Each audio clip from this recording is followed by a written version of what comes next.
Hello, welcome to the Wasting Time podcast. I'm Chris. And I am Nick, and this is our Less Than Jake episode. Yeah, this is your new thing of saying who it is, like, straight away. I know, I can tell you don't like it as well, that's why I do it. As I've said before, anyone listening to this has seen who it is anyway, so... This is true. Yeah, I don't know. It's a good place to start. Yeah, it's true. And I should also apologise, Nick is on a shit microphone, listeners, because he's in his office right now, and he's got like a little headset, like he's a pilot, so it sounds like I'm talking to him from the studio while he's out on the thing. But when we get into the interview, he'll be back on a nice mic. Yeah.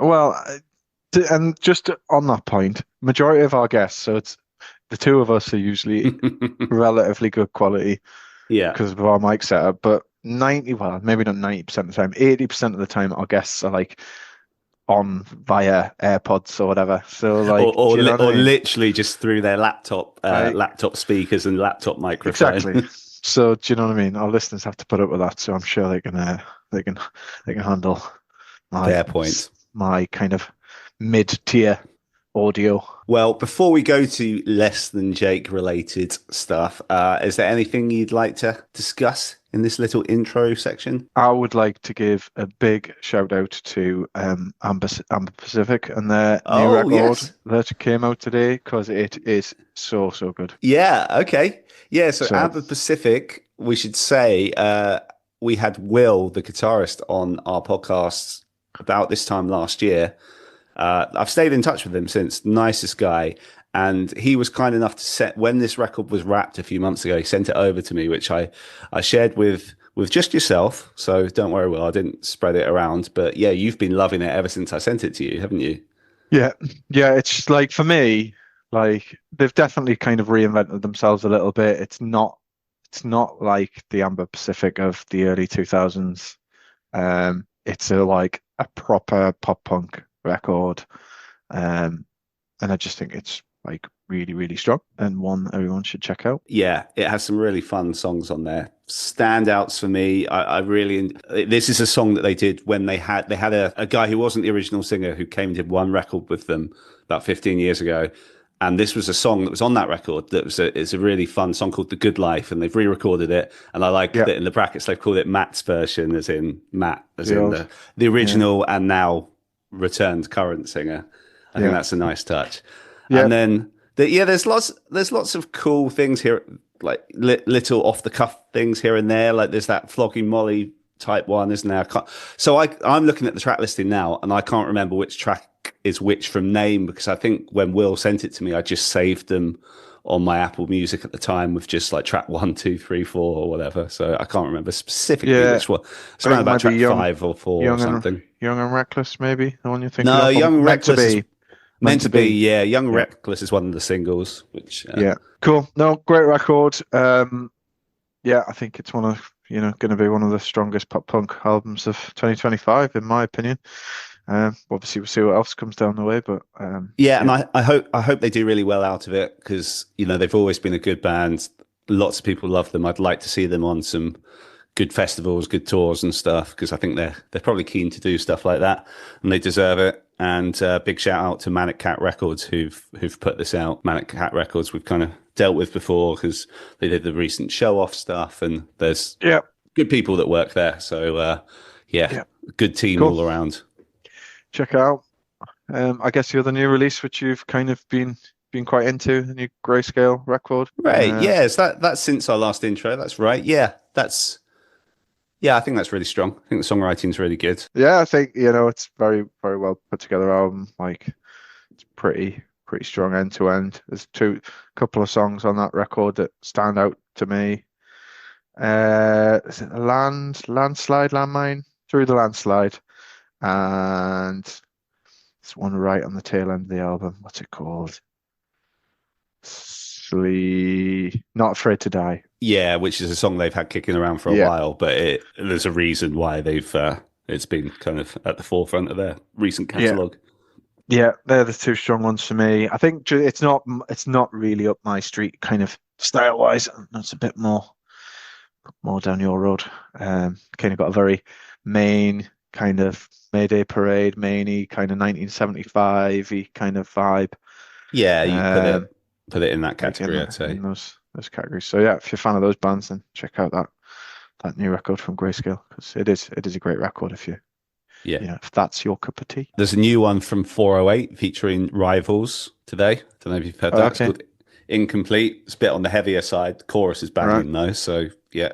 408 who are on Warped Tour as well. Something we have known for a while and we kept quiet, but I saw that got announced. Yeah, yeah, yeah. There's a few more announcements for Warped Tour as well. Seems like every couple of days at the moment. Yeah. Any massive standouts that you've seen? I like, from what I've seen, nothing's really like bowled me over yet. I'm sure that there's plenty still to come, and I would Yeah. imagine they're probably saving some of the best till a bit further along. They really are like it's like a daily thing now. I see We the King's just been announced. Yeah, nice. Holding Absence. Avril Lavigne was obviously a pretty big one they announced the other day. First ever Warped Tour as well, apparently. It was really, Oh, is it really?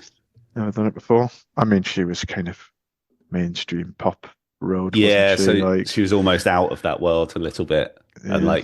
And now that she's come back to the kind of alt to the forefront. scene.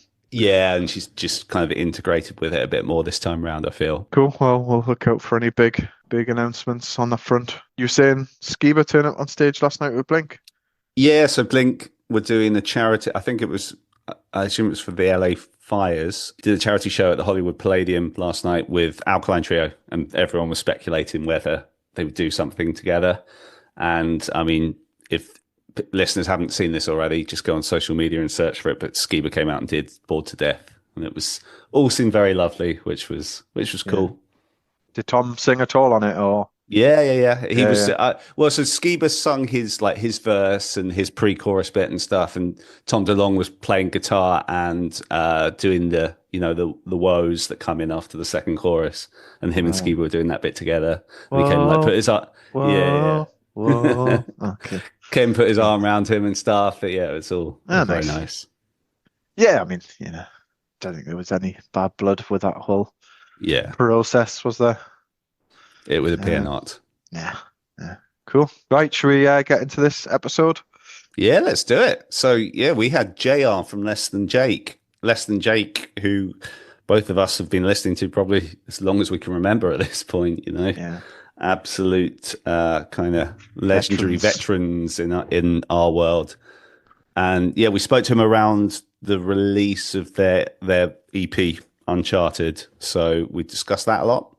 And I mean, it's difficult, isn't it, when you speak to someone like that who's been around for so many years? Like, what parts of the career do you talk about when you've got like an hour with them or whatever? Yeah. And they just come off the back of that last No Effects show as well, haven't they? So you'll hear all about that, which was very, very cool chat. Exactly. Let's get into it. Thanks for spending a bit of time with us this afternoon. You're welcome, and I'm here to waste time with you guys. So, there you go. There we go. Perfect. Yeah, I'm here for all kinds of fun and games and stuff like that. We kind of sat down in advance, kind of getting ready for this, and we're like, "Shit, where do we start?" Because the Less Than Jake timeline is pretty lengthy. There's I guess a lot we could cover. Yeah, we've been around for a couple of decades, So yeah, is it not three? Must be getting on for 3. We're at 30. Wait, well, are you? 30, is it not 92? Was it 92? You guys were formed? 33 years. We're actually wow. Creeping up on right now. It'll be 33 years, I guess. So crazy. Yeah, congrats on that, man. That's a very impressive run, and to still be relevant here almost in 2025. Relevant's a tricky word. I guess people still enjoy our music. Some people don't.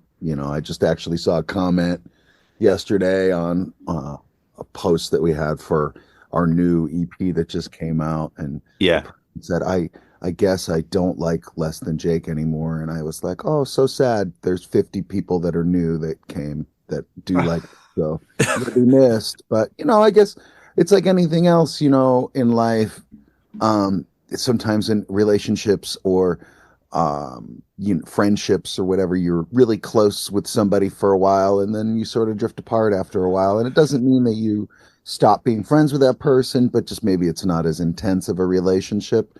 And so, Mhm. maybe that's how this person really feels. Maybe it's just not an intense relationship, or maybe, the music doesn't speak to them like it did maybe when they first started listening to the band. And, Mhm. I'm not here to judge that person, and I'm not here to try to like bring them back and be like, yeah, you should really come back, because like I don't fucking care. You make a choice in life, and like we're not, again, it's like I never understood why people have to go on the internet and make their fucking proclamations. Like, dude, I don't care about who you Yeah. voted for. I don't care about why you're deciding to leave Facebook or, pick the platform. It just, and I mean that in general to people of name, fame, game, whatever the fuck, or just regular common folk in the world, like, Mhm. dude, you're not that important. You know what I mean? What you think isn't that important. And so that's why I am always in fucking awe that people want to talk to us, because we're not that important in like the grand scheme of things. But it's lovely that we have an impact on people's lives, um, positively, I'm hoping, rather than negatively. And so for that, I am eternally grateful.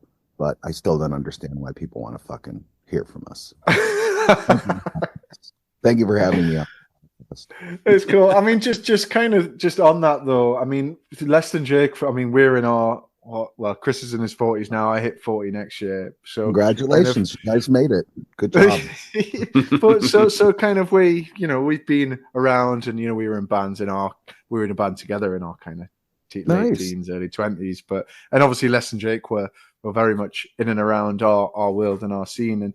But I remember kind of Les and Jake always being a band that kind of you guys had kind of this mainstream, relatively mainstream global success, but still managed to kind of hold on to a real like the more hardcore kind of ska punk community. I guess was that something?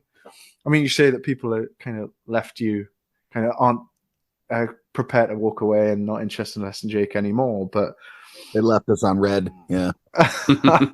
But I think you definitely were a band that kind of that spanned a few genres and managed to kind of still keep the hardcore base there, kind of during a big period of, I guess, your career. Like, did you feel that? Is there anything you attribute to that kind of that side of it? I had a conversation once with Rick Nielsen. He's the guitar player for the band Cheap Trick. Oh And yes. Yep. somewhat of a legend, and they have been around now, oh man, probably going on 50 years, like a long time, much longer than Less Than Jake, and I was Yeah. just, what keeps you guys going, being so motivated? And he was like, well, we don't really know how to do anything else. And I thought that that was sort of a brilliant comment, where it's just like, yeah, we don't really know how to do anything other than just be Less Than Jake, Yeah. and so that's what I think. It's been our blessing and our curse, because we have just always tried to just be consistent, right? Like, if I like a restaurant, or I like a coffee shop, or I like pick a business, normally I continue to go back because of their consistency of the product that they put out that I enjoy, and so Hmm. I've always tried to be very cognitive of that, and like that particular fact is like, well, people keep coming back for a reason, and so what are the things that we do?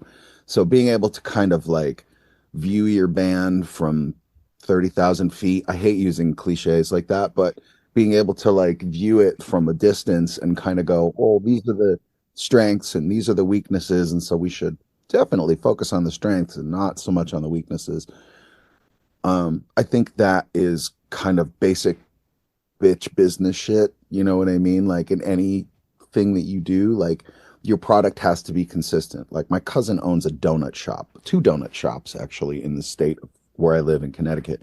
And his donuts Hmm. are fucking banging, man. They're like awesome. They're rated super highly in a bunch of foodie magazines and stuff like that. Like, it's like one of the top spots to get donuts in the Northeast of the United States, not just in my town, you know. And Oh wow, big cool. yeah, but it's because he is a stickler for consistency, right? And so making sure that the donut that you buy in 2018 is going to taste the same as the donut that you buy in 2024, you know what I mean? And then his son opened another shop and he was so paranoid that the product wasn't going to taste the same because different oil, different fryers, you know what I mean? There's like a million reasons why. And I said to him, I was like, hey, man, you know, you've already done the hard work.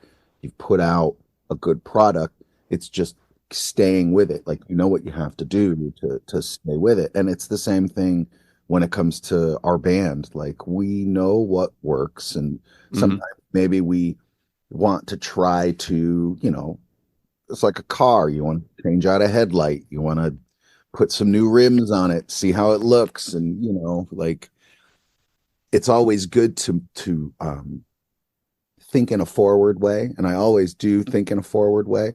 But it's also important to hold on to, you know, stay attached to the roots of the things that got you to where we are. You know what I mean? Yeah, I get what you're saying. And I guess in that vein, obviously you mentioned the new EP that's just come out, Uncharted. I know we've had a couple of the songs out for a while. How are you feeling about that? I mean, that kind of, I guess that kind of fits in the vein with like it does what Less Than Jake does well to me as a fan. You know, I mean, has it had the reaction that you were hoping that it would get in That this early stage? that one person that said that they're never Apart going from yeah, that one person. Yeah, yeah, yeah. to, it seems like everybody else has been um positive. But you know, I'm a weird person. I don't read comments. I don't delve into what other people think. Again, it goes my whole life, the way that I survive in life is to not care. It's not that I don't pay attention, right? It's not that I don't go, you know, it's like fucking driving by a car accident. Like you don't want to see the horrors, but you're going to glance at it occasionally just because that's human nature.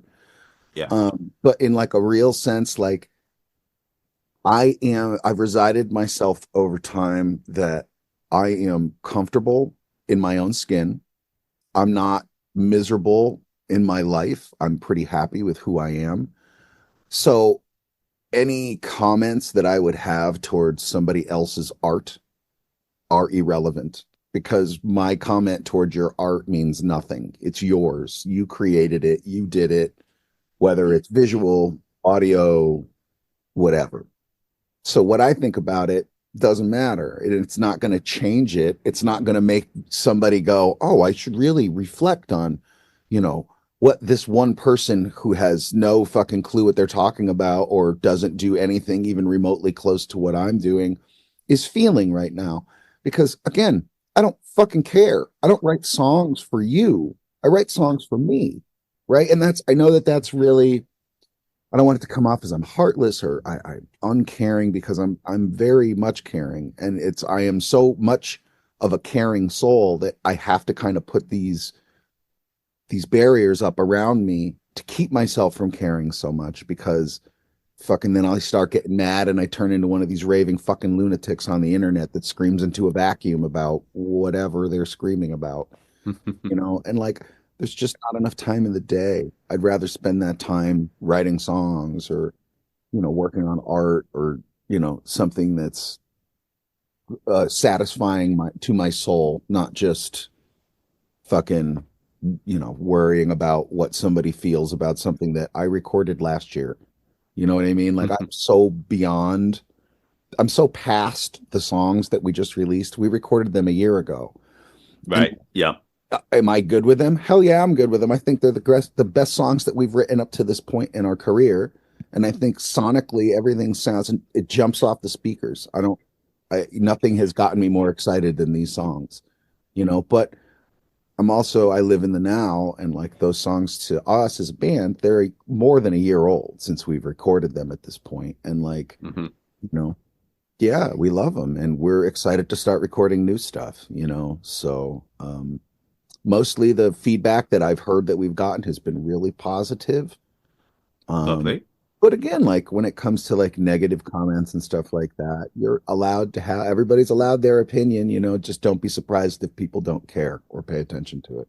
Or the people that you think want to care or pay attention to it, they don't normally. We're fans of Uncharted anyway. Brand New Day, Sunny Side, two of I guess my favorite songs from that record. You work with Bill Stevenson from the Descendants on that, right? Like, how Dude. is that your first time working with him, or have you got a bit of history? Or Well, I mean, our history with Descendants goes way back. yeah. Like Yeah, prior of to me course. being in the band, and certainly one of our biggest musical influences. And then we had never worked with Bill in a producing way. Like he'd always mixed a couple of him and Stefan mixed Borders and Boundaries for us back in 2000. And, we'd had Jason Livermore mix most of the stuff that we've basically recorded since roughly 2013. So it kind of made sense for us to like get out of Roger's studio and go into the blasting room. We hadn't done like a proper studio recording in a long time. Not that that Roger's studio isn't a proper studio, but it's different. It's your bass player's house. You know what I mean? Yeah, sure. Going into the blasting room, like we got the AAA team. Like it was three different engineers, three different producers involved with their brains and their musical ideas, and a full staff. And like it's like, stuff that we weren't really used to because we hadn't done stuff with them for a while. And yeah, it was awesome. I knew the within the first like 30 minutes of walking into the building that it was the right decision for us to go there. And Bill's kind of like Yoda, he's like a fucking Jedi master. Like he just knows what to say, when to say it. And, he didn't have to like push us too hard because like, I don't know, man, he's like a, he's like a hero musically to a lot of Yeah. us. Most of us, Yeah, of course. like, what can you say about Bill Stevenson? You know what I mean? The guy like just breathes music. He just is music, So, to have that mindset around was a gift. And then to just get to know him on like a personal level and get some stories and stuff from like old days, Yeah. fucking stories about him being a Black Flag are unreal, man, So it's that kind of stuff is it's really cool. It was cool to have him just be a part of the record. Yeah. And was he quite hands on with the Oh, songs yeah. themselves, and did he have like the structure, Well, and did he get he didn't, involved in that kind of side as a he didn't producer? really make a lot of structural, suggestions. Like kind of what you hear is, what it was. But there was a couple ending ideas that he had, and note ideas and harmony ideas, and like, a Yeah. couple of things that he wanted to do on a production level that he thought would be cool. And like, you know, we kind of walked in there with open arms and ears, and we wanted that. So it worked to our advantage for sure. Nice. I guess just thinking, talking about kind of you and the guys and what like life looks like away from Less Than Jake. I mean, you talk about being connected still with art and music. I mean, are all you guys kind of full time in music outside of Less Than Jake, or is there different pathways for certain people? Kind of, what does life look like for you and a few of the few boys? Well, it depends, like coming home from a tour, life usually looks like a disaster for the first week because everybody's like, we all have lives outside of being in Less Than Jake, and I come home and, if family comes first and you do a bunch of stuff with family and then you have to like, at some point you have to remind all of them that like, hey, this is my job. And just because I'm not on tour doesn't mean I just don't have anything to do because I'm Yeah. so like one of the managing partners of the band. So like there's the next tour, the next ad mat, the next thing, and like I've kind of reduced the amount of like interviews and stuff that I do, and like I kind of push it on to the other band members just because I don't. It's time, more than anything. Hmm. So like I'm very stingy with the time that I have during the day. So I try to make sure that I get the important things done. And then the other stuff, there's always a phone call or a fucking wall falling down somewhere that needs to be addressed, figuratively speaking. So, Yeah.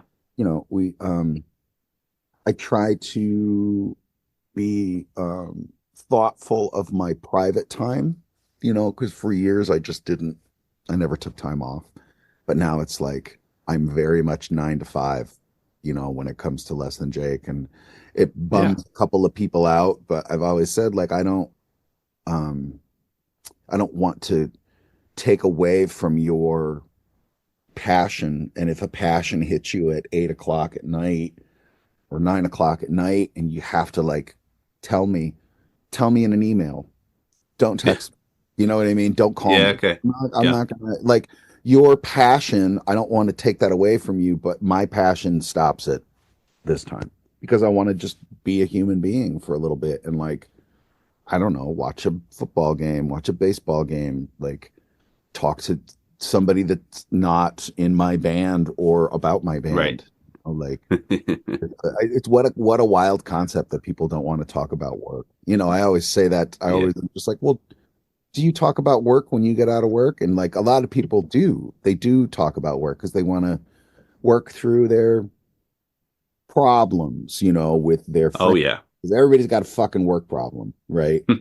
So my work problems, the unfortunate thing about the people that I work with is that I live with the people that I work with too. So it's like when we're on tour, Of course. you have a problem with somebody at your cubicle, you go home and you don't have to deal with that motherfucker till the next day. Me, I sleep across the fucking hall. I smell your farts. You know what I mean? Like I don't, Yeah. so you learn communication is really important. It's like any other relationship. So you learn to kind of talk through these things a little bit faster. And plus we're all, um, older now too. So Yeah. it helps. It certainly helps. Yeah. You must be very adept at kind of dealing with each other at this point. 32, 33 years in. Are any of the guys doing kind of anything completely different, like away from the band, like on a completely different pathway? And kind of, are they all still pretty connected to music? And no, Chris does his podcast. Of course. Of course. That's done he does really well with that. That's done really well. Do you have a favorite episode of that? Because I know he's had some very interesting guests on that over the years. It's fucked up. I think I've only listened to one episode. And it's not that I don't like. Again, it's time, man. You know what I mean? It's really time, and it's also I don't care about how other people fucking write their songs. You know what I mean? Like, yeah, that's not. And again, it's not a shot at Chris. Like, what I think he does is a niche thing that's fucking awesome. Like, because the one that I listened to the one he did with Hoppus, and then I listened to part of one of the ones he did with Bill, maybe part of the ones he did with Fat Mike. So maybe I listened to more than one, but he definitely, because again, he's a songwriter, and so he understands like how it is, and he goes in, and it's great. You know what I mean? It's really great for him. And then Roger and Matt Yonker both do like production, like bands, like produce bands. Like Roger has a band coming in, I guess, this week or something to record, and Buddy is basically he does a lot of stuff, but like he does like a bunch of like instrumental stuff on his own, and he plays in this little side project, Coffee Project, with one of our other friends, and that's a fun thing that he enjoys doing. And like for me, I just fucking work on Less Than Jake all the time because again, time. I don't want to be in a band. I don't have time for it. It's just to like. I feel like when you commit to something, you have to commit to it fully, And so I might be working on a little side project in the new year, but nothing come to fruition yet, but we'll see. I mean, you talked about kind of less than Jake have the kind of formula now, and like the keys to be consistent. But I guess going like way back in terms of like starting out, keen to just talk a little bit around, or ask you a little bit around kind of that early success, and kind of what do you feel were your like real defining moments for Less Than Jake that propelled you to kind of this more global, the global success that you ended up having, and touring the world and doing really well. What were those early kind of early moments that you felt were the defining moments for you as a band? So when you're talking about like 33 years, I can't really go back and like pinpoint actual moments where, because I'm too in it. You know what I mean? It's hard to look at it objectively and be like, oh, well, this was an important moment and this was an important moment. Because I think that each moment begets the next moment. Like each choice that you make, it's like it's like a snowball effect, And so Yeah. I don't know, would I change anything? I guess is kind of like a better question. No, I wouldn't, because like Chris always jokes that we're not a one-hit wonder, we're a 33-year failure. And I kind of I have heard him say that before. Yeah. Yeah, and like in a weird way, I kind of agree with that. And the failing is what's kept us motivated and driven for so long. You know what I mean? Or what keeps us wanting to go out there and, still go on stage and try to tear heads off. You know what I mean? Like, I certainly have a bunch of contemporaries that don't tour anymore, because it's hard. It's hard for them, and they run their business a little different. And maybe it's, family stuff or whatever factors prevent them from being an active band. And we kind of work through those, or if there's a thing that prevents us from doing something, we just don't do it. You know what I mean? And I don't think too much about it. I used to think more along the lines of, oh, well, here's these opportunities and we should really cash in on these opportunities because they might go away, when in reality we should have just been saying no instead of sure for years, and it's worked to our advantage to just tour less, do less, because people don't forget about you if you don't go away, so we're not quitting by any means. We're not taking the NoFX route and going on or some 41 route, going on our final tour, hurrah, which is, good for them. But if they come back, I'm going to make fun of them, just like I did Yellow Card and every other band that to come back. Yeah. Like again, but I love Yellow Card. I love those dudes like friends. I'm stoked for them. I'm always stoked for their success, but I'm still going to make fun of you. But I saw them last week in Glasgow, actually. They were great, right? Yeah. They're great. They're such a good band. And like, I love Sean Mackin with all of my heart too. Like, he's just such a good human being.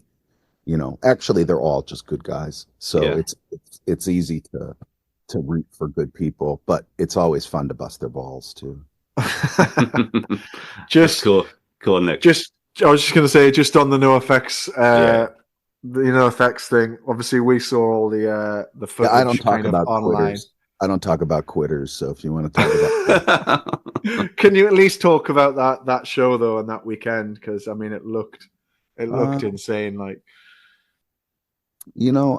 again, my take on NoFX is a little bit different than most. Like, I'm pretty close to that camp, and it's a lot of emotions that flew around over the course of the weekend. And, I guess the one feeling that I had is grateful to be a part of it all. You know what I mean? Like, I guess if you told me when I was 16 that, Fat Mike and I would be standing next to each other on the last show, the last set they ever played on, and I'd be playing On the Decline with him, I probably would have fucking told you were crazy, but here I was, and there we were. And, I'll always miss the camaraderie, and I'll miss the music lives, just want to listen to the song. You just go fucking listen to the record, but it was just cool. It was like I said to all those dudes, this is the best funeral I've ever been to, like, because it was basically like just watching everybody. It's like going to a wake, because it's like everybody, they know that it's coming to an end. But yeah, it was special in a lot of ways, and it was sad in some ways, and it was a relief, a sense of relief in some ways too, but that band is really special, and there'll never be another No Effects, as much as maybe you'll see people trying to say it's our time now. Like, bro, you're never going to recreate what those guys created. So just be happy that you were able to witness some of it. And if you got to see No Effects on their last run, you're lucky. If you didn't, I guess there's YouTube, right? Yeah. I mean, it looked like they went out in style, that's for sure. Yeah, Fletcher broke everything that had 4 strings, And that's the other thing that made me laugh about that whole thing was like, man, if you, like, people were getting like, again, the internet idiots, and people are like, oh, I can't believe that Fletcher ruined Mike Herrera's bass. Dude, Mike Herrera wanted Fletcher to ruin his fucking bass. Dave Bentley brought a piece of shit, like the biggest piece of shit guitar. That was the one that he smashed first, was Jay from Bad Religion. And I looked at it, it didn't even have fucking pickups in it, right? This was set up to be what you saw, because again, the people that complain about it, they're not around it. They're not around us. So they don't I'm never going to be able to explain how important it was for Fletcher to smash all those basses. It was as important as Fat Mike singing The Decline to me. You know what I mean? Yeah, of course. That's our time. Our time. Not people out there. I respect your opinions, but if you don't understand why it was awesome, I can't fucking not gonna try to convince you, Yeah. I'm sure you've kind of over the years been on the road with the likes of Pennywise and No Effects many times. Do you have any artists who would stand out as like some of your favorite kind of companions on tour? I love Bowling for Soup. I really okay. There's a connection there. Real Big Fish, just love all the people in that band. There's a connection there. A Newfound Glory, there's a connection there. It's just never gonna go away. They're just real friends. You know what I mean? And like people, like people call it work friends, and so being on tour in a band, you make a lot of work friends.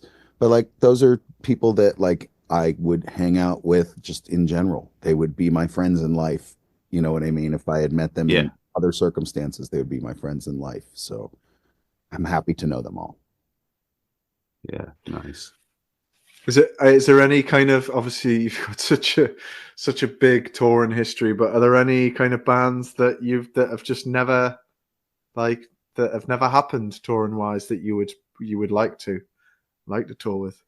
Yeah, Dance Hall Crashers. Oh, you never toured with them? Oh, okay. No, I mean, like I did with my old band, but we never did with Less Than Jake, and I would certainly tour with them in a heartbeat if they wanted to. I don't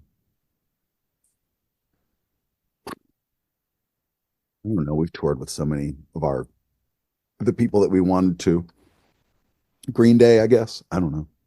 We never really did any. We did a couple of shows with them here and there, but never like a full tour. I mean, that's never going to happen. But yeah, sure. Green Day tour would be fun.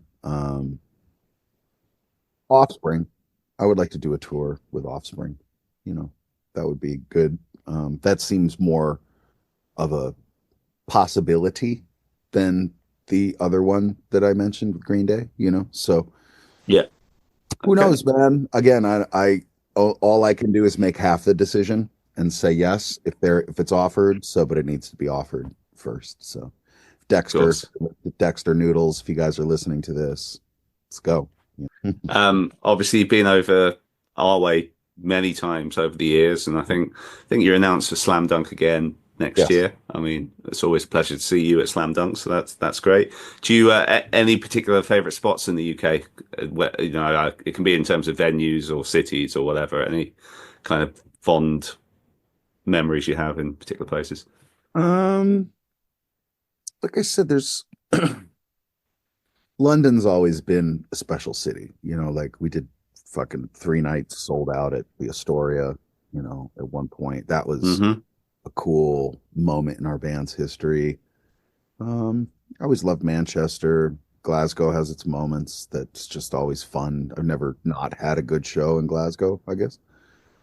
Same with Manchester. London's always just like, I don't know. It's just great. I don't know why it is that way. It just is. Um,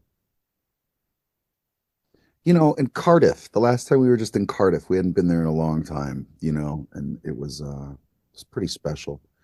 So, I mean, we've also toured the UK probably more intimately than most bands in our, I mean, fuck, we played Derby for Christ's sakes, Yeah. fucking, I mean, like there's places that we played years ago, like, we did a 30-day tour just in the UK, like never leaving fucking, So you've definitely covered like the B and C cities, I guess, everything, Yeah.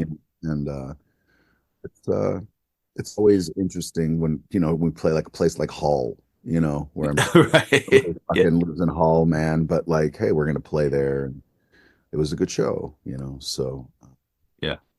yeah, they're all good, they're all good.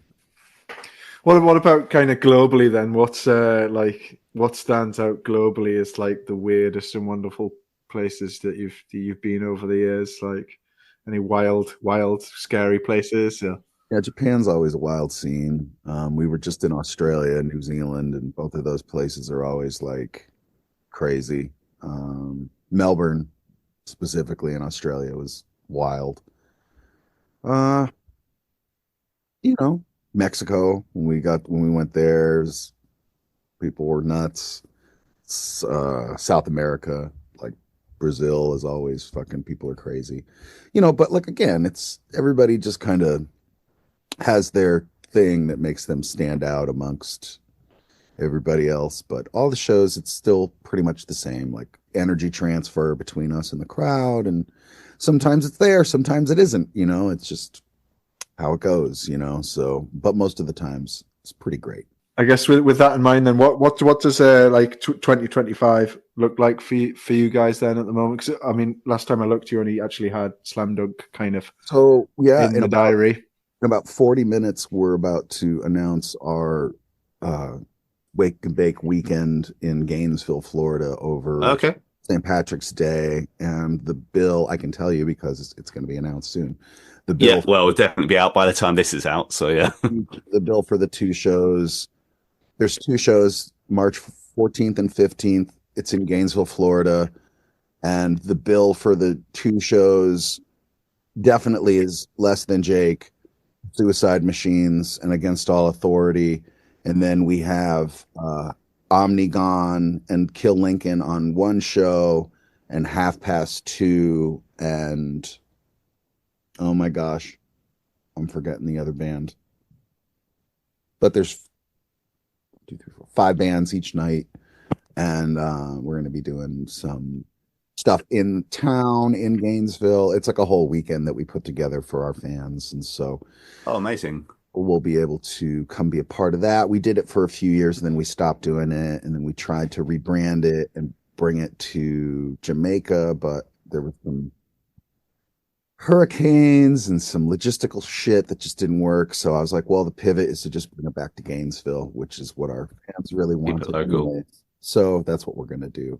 And then we'll be announcing a summer tour in the US next year, which I can't really reveal. Okay. Um, what's what there. And then there'll be a UK tour at some point too. But everything's a work in progress at this point. Okay. First things first, Slam Dunk in the UK, and then we'll go from there. We're really excited to get back. Nice. One thing we did have noted down there, which we didn't get to. Meant to mention before, but Nick and I have we're pretty big Billy Bragg fans. Although I say I am, I haven't really enjoyed a Billy Bragg song for about 30 years, but that's just my own personal experience of him. Obviously, you did the collab with him. Are there any collabs that stand out in your career that would be your favorite? Oh man, that was a pretty special one. It was cool. Yeah, I mean, like that's How did it come about? I guess that's probably worth Yeah. talking about that briefly. just emailed him. Like, Yeah, and he was up Really? for it. these things actually work out. It's just an email, you know. He was interested. He liked the lyrics. He liked the he liked it all. It's a great song. It's a really good song. So I mean, like it was cool to have him do it, and then like other collabs. I'm like, we haven't done a ton of collaborations over the course of our career, and like we've been trying to figure out new and creative things that we can do. But like we did one time we had Talib Kweli come and sit up with us on Warped Tour, and that was just because Talib and I had a mutual friend, Right. and it just worked. And he was on Warped Tour, and I was like, "Yo, you should just come sit in with us." And you can find it on the internet, And then like recording stuff. We haven't done a bunch of that stuff, but moving forward, maybe we will. That's the good thing about being in a band for a long time is you can do things that you didn't do. That's true. Cool. Chris, I don't know if you've got anything else other than the last song standing that we were going to try and do. Oh, yeah, not too much. I did promise a friend of mine that I'd ask a question on his behalf. My friend Matthew Fagiani. He is a very straightforward question, but I guess it's a good one. But he was just curious during your. Oh yeah, yeah. I work with his brother, and he gets that a lot. Apparently, like the Italian in the family is generations back. Yeah. Love it. Yeah. Mr. Fagiani's question was simply: in your heyday, what was your go-to movie on the bus for you and the guys? Oh, Waiting for Guffman, which was I don't know if it's ever made it over to the UK. But Waiting for Guffman, it's all of the people basically that did Best in Show was the movie that was, I think, the most popular in that series. And like Christopher Guest. Yeah, and Christopher that team. Guest. It's a Christopher Guest movie. Yeah. So that one brought laughs for years. It's one of the favorites. We also loved Idiocracy for a long time. Is that Mike Judge? Yeah, and then it started becoming reality, and so scary. True. Yeah. And what else? Movies like on the bus. Recently, we had a tour that we did, and it was in December, and a lot of times they have satellite, and the satellite wouldn't work any day. So I went and I found the only thing we had that worked was a Blu-ray player. So I went and I found on Blu-ray National Lampoon's Christmas Vacation and A Christmas Story. And so those two movies were played pretty much on loop every day for a month, and not one person complained. Everybody. So those are like, now that we're getting to the season, those two movies right there too. So those work. We don't. I'd like to say that we watch a lot more visual movies and stuff like that, but usually we're just looking at our phones these days. Everybody's just we're all guilty of that, I think. So that was a good question, though. We'll report that back to him, Mr. Spaghetti. He did a great job with the question. Okay, cool. Well, lastly, we were just going to do this last song standing thing with you, which is essentially we'll pitch two Less Than Jake songs, a series of two Less Than Jake songs against each other, and you've got to keep one, and it'll obviously leave one Less Than Jake song to conquer all. This is going to be easier than you guys think, so go ahead.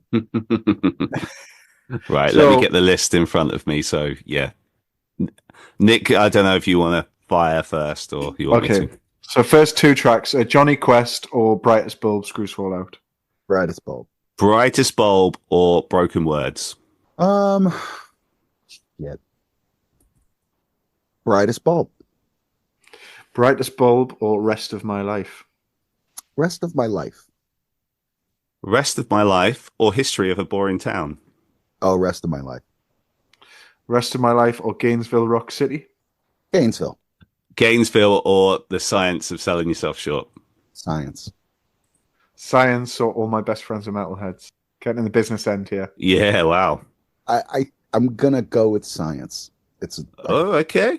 Interesting. Yeah, just better. Science or automatic? Oh, science. Science or Lie to Me? Science. Last one. Let's see if science can hold the crown. Science or Look What Happened? Oh, look what happened. There we go. I mean, that's probably the swan song. So for our band. Yeah, it's my favorite. Favorite song. Yeah, it's mine as well. It's like if I'm going to put one of your songs on, that's my go-to because that's classic. a great song. It's probably, like I said, it's probably our best song. So. Yep. But according to Spotify, it's all my best friends are metalheads. But that's okay. Is that a Tony Hawk's thing? Maybe. Is that that was the one on Tony Hawk's? Yeah, that was the one on Tony Hawk. Again, it was the only song that ever charted in the UK for us too. Yeah. I mean, it's top 20, I believe. So. Yeah. It was definitely your breakthrough song to kind of. So that's why our generation. It just works. It's fine. Again, I'm not the one that chooses these things, so it's kind of irrelevant. So yeah. I think we've taken quite a lot of your time, JR. So I just want to thank you again. It's been an absolute pleasure to spend a bit of time with you, and really appreciate it. And we look forward to seeing you guys back over next year. Yeah, of course. That's wonderful of you guys to take time and wasting the time that you have with me. I appreciate it. Great. There you go. Thanks, nice JR. one. Thanks, JR. Really appreciate it. Have a great rest of your day, okay, fellas? You too, buddy. And you, bud. All right. Cheers. Thanks. Bye.